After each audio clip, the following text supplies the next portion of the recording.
64 K retro gaming goodness.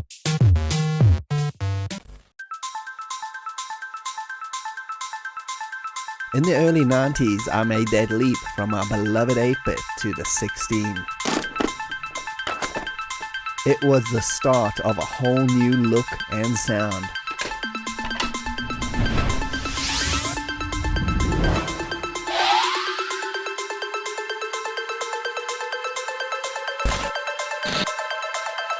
This is the story of my 16-bit days.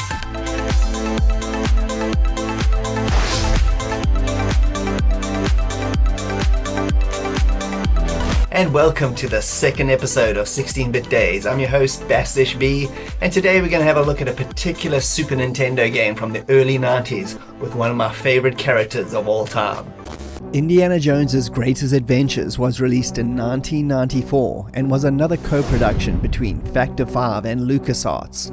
LucasArts had previously put out Super Star Wars and Super Empire Strikes Back, both on the Super Nintendo. This title, however, was one game encompassing the entire Indiana Jones trilogy of movies, including Raiders of the Lost Ark, The Temple of Doom, and The Last Crusade. As a kid of the 80s, this and the Back to the Future trilogy were my jam. I watched them both countlessly, so when I heard they were making this, I was extremely excited. Unfortunately, I didn't have a Super Nintendo, so I had to wait until the late 90s before finally getting to play this for the first time, but it definitely lived up to my expectations. The game was worked on by Factor 5, who are a bunch of European programmers and musicians, all ex-employees of German software house Rainbow Arts, and the combination of Julian Engelbrecht, Andreas Escher, Ramiro Vaca, and Thomas Engel were all involved with the making of this platform gaming gem. These guys worked on some of Europe's best shooters, from the run and gun classics Turrican 1 and 2, and shoot 'em up specials Catechus and X-Out.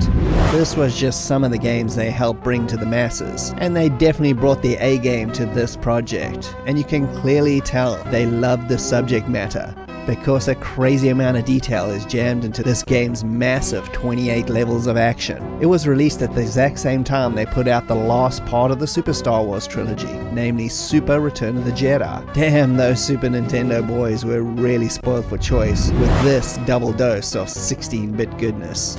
And let's stop here for a second, take a little break. We'll go over to my friend Todd The Top Loader for one of his favorite Super Nintendo selections. Hello, my name is Todd The Top Loader, and today I'm going to be talking about Super Star Wars. I love this game. Can you tell? I mean, I've got enough copies of it.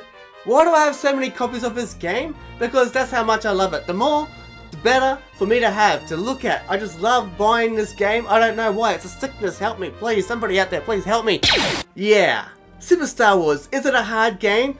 To some people it is, and to me it was a hard game to play, but now I find it very easy. Because why?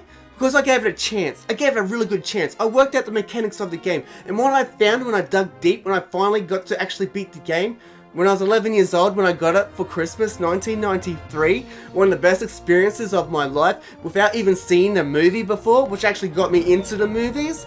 That's how much of an impact this one little game made on me. All you have to know is how to beat the game to beat the game.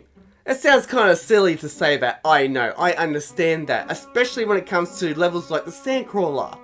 Everybody seems to talk about the Sandcrawler, and I tell you what, when I first played the Sandcrawler, I thought the exact same thing as every single body person that played that game. It's damn hard. The jumping mechanics in this game is key.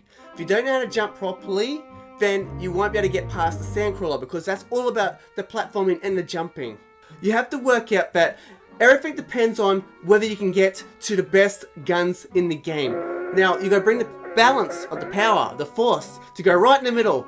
Gun number 3 out of 5, the homing missile, will help you immensely. If you can find the secret locations of the power-ups to the homing missile, you will get accuracy out of this thing, because it directly goes to the enemies on screen, which will help you in levels that are normally harder, like the Sandcrawler, or any other levels where the stormtroopers are jumping at you. If you have the homing missile in your hand, you will realize that this game becomes much easier. This game itself actually brought me into Star Wars as a franchise. I'd never seen the movie before. When I played this game, I had never seen the movie. I bought this game because my brother, he wanted the game, and we shared our Super Nintendo together, so we had to share the games that we bought as well. Even if I paid for half of it, we had to share the game. So we had to go between us, we had to find a balance of ourselves to get the games that suited each of us. I wasn't a Star Wars guy. I actually didn't think I would even like the game, but I ended up liking it more than he did. It actually got me into the movies. I had never seen the movies before I played the game. I played the game not knowing the story, even though the story's a little bit janky anyway in the game. It's not completely canon, of course, because it's a game. But it actually took me into the Star Wars franchise completely to this day, where I'm a big Star Wars fan. The music itself really got me hooked. And that was the first time I ever heard the Star Wars music. Well, aside from movies that parodied the movie, for the most part, most of the music I heard from the game. And when I saw the movie, it all rung the bells in my ears because I realized, wow, this is a great soundtrack, and they really did such a great job with the soundtrack putting it into the game. Each level that you played through, it has a way of beating the game level, because it's not there straightforward. Even though it's a running gun game, there are ways to beat it, maybe hidden away in the background, literally with the secret blaster upgrades. If you can get the secret blaster upgrades, it makes the game much easier. Super Star Wars is certainly one of the best games that I love to play frequently. I still play it now. Years and years later. 1993 was when I first played it, and 2022 is a long time since 1993. Do the math, you can see the gap in the middle on how big that is, and I'm still playing it. I wouldn't be playing a game that's so bad, right? If it was a bad game, would I be still playing it? No, I wouldn't be. I'm here talking about it, on how great it is, and asking for you to please give it a go. So for now, I'll let you go. It's been fun. This is me, the Top Loader, signing off. For now. And thanks again to Todd for another great suggestion. You can check out his channel, The Top Loader, in the video description. Now back to the featured game. The game itself kicks off in Raiders of the Lost Ark. You don't get to choose the movie, instead play through all of them as if it's one big story. Passwords are gained after each of the 28 levels completion, making it easy to return to whatever level you want later. Gameplay for the most part is of the multi-directional platformer variety, pretty much a standard for any mid-90s release. During the levels you can get to pick up gold for points, extra lives, and lots of hidden areas to discover. You can use your fists and rolls to take out enemies, picking up a whip for defense, and swinging across these large gaps. Guns for quick kills, and grenades which act as screen killing devices, taking out everything on screen with one shot. Almost every single action scene from all three movies are painstakingly recreated here and expanded upon. Variations on these levels also pop up, from needing to rescue the kids in the Temple of Doom, to various run for your life sequences or boss encounters to help vary out the gameplay. There's also a series of impressive Mode 7 levels mixed in as well, taking some of the big set pieces such as Indy and Henry's escape from the Zeppelin in The Last Crusade. Why, yes! Land, go! The inflatable raft mountain sequence from the Temple of Doom, as well as the minecart scene, of course.